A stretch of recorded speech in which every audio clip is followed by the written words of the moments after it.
tell you guys about the importance of infant nutrition. But before that, I would like to tell what are the discussions that we're going to have today. So, the first one is why knowing the importance of nutrition is important. And then the second one is the illnesses caused by inadequate nutrition in infants. And then the third one is global strategy for infant and young child feeding.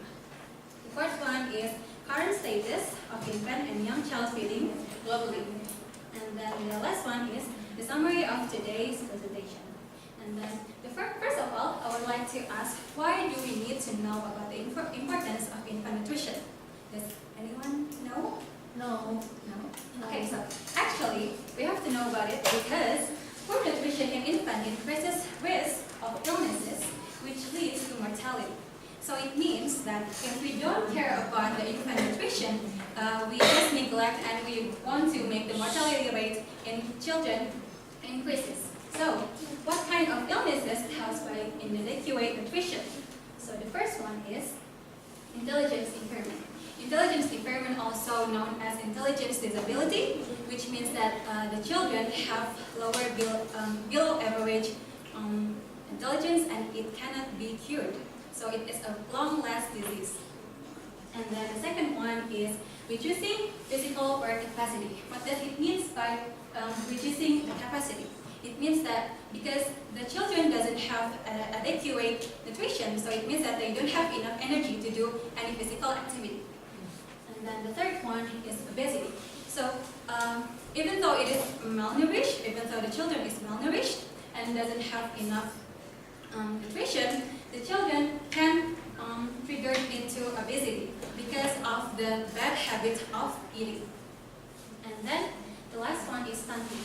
Stunting is the condition where the children have several centimeters shorter of height.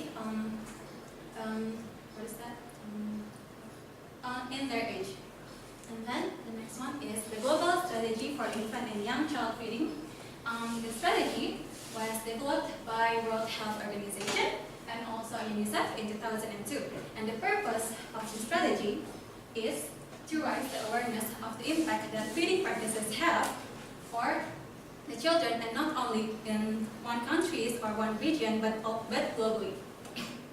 And according to the global strategy, World Health Organization and UNICEF recommend two kinds of feeding practices. The first one is breastfeeding.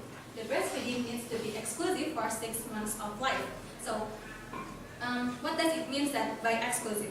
Exclusive means that the baby will not receive anything except for the breast milk from the mother.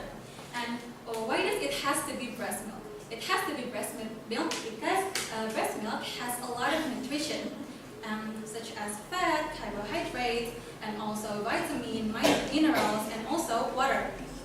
And besides of breastfeeding, the children also need to have complementary feeding. Complementary feeding is after 6 months of life. But why do we need complementary feeding? Complementary feeding is important to fill the nutrient gap for the children.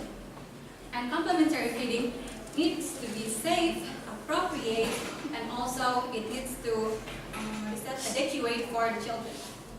So this is the trend in exclusive breastfeeding rates from 1996 to 2006. So as we can see, in CEE or Central, Eastern, and Europe, and CIS, Commonwealth of Independent States, Middle East, North Africa, Sub-Saharan Africa, East Asia, Pacific excluding China, South Asia, developing countries excluding China, that several countries increase in exclusive breastfeeding rates. But however, in Middle East or North Africa, it is decreased by 4%. But overall, as we can see from the trends, that we can conclude that mothers finally know how important it is to give exclusive breastfeeding. So I would like to sum the talk of today. The first one is malnutrition in infants tend to increase the risk of illnesses, and it can lead to mortality. And then the second one is that illnesses caused by inadequate nutrition are obesity, intelligence disability, stunting, reducing physical work capacity, and also in some cases, if malnourished when she is a children, later on they will have a reproduction complication when they deliver a baby. And then the global strategy for infant and young child feeding started in order to revive the awareness of feeding practices impact on children and also mothers. And then the last one is recommended feeding practices are doing exclusive breastfeeding for 6 months of life and also giving complementary feeding after 6 months of life. So is there any question? Yes, please. My name is Caca. I'm the CEO of Twitter Reclusive Company. Okay. And my question is, what is the reason why does exclusive breastfeeding is necessarily conducted for about 6 months? Okay, so thank you so much for the question. It was such a clever question.